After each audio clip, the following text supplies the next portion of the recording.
पूर्वी खबर। दिवंगत पत्रकार हर्षदेव मुखर्जी की याद में आज आसनसोल और प्रेस क्लब में एक श्रद्धांजलि सभा का आयोजन किया गया। इस श्रद्धांजलि सभा में इस क्षेत्र के तमाम वरिष्ठ पत्रकार हर्षदेव मुखर्जी की पत्नी और उनकी बेटी उपस्थित हुए।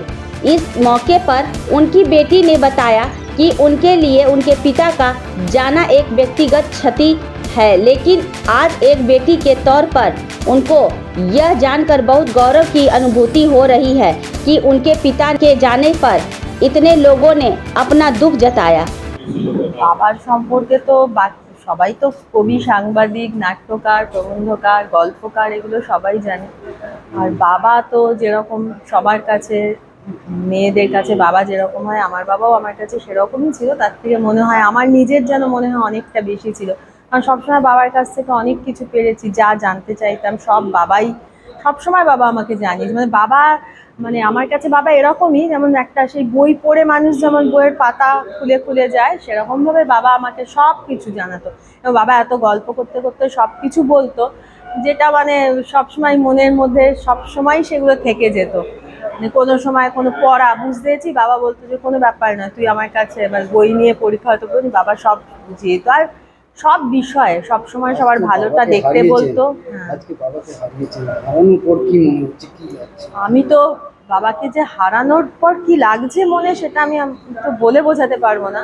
কিন্তু এই আসানসোলের বিভিন্ন জায়গায় বাবা যে আমার মনের কাছে তো বাবা থাকবেই, বাবা যে সবার কাছে যেভাবে আছে, আমি যে প্রত্যেক দিন বিগত কয়েকদিন ধরেই এই সবাই স্মরণ সভা করছে, বাবাকে স্মরণ করছে, তাতে যে সবাই যে বাবাকে এত ভালোবাসে, শ্রদ্ধা করে, আমার কাছে তো আমার বাবা শ্রদ্ধার অনেক প্রিয়, সেটা বলার কিছুই থাকে না। আজকে কি অনুষ্ঠান ছিল?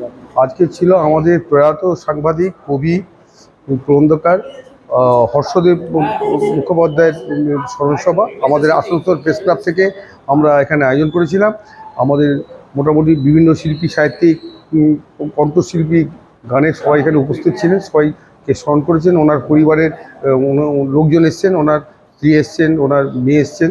এখানে মোটামুটি সবাই আমরা হর্ষদা के আমরা স্মরণ করেছি। अब तक के लिए बस इतना ही, फिर मिलेंगे अगली खबर में।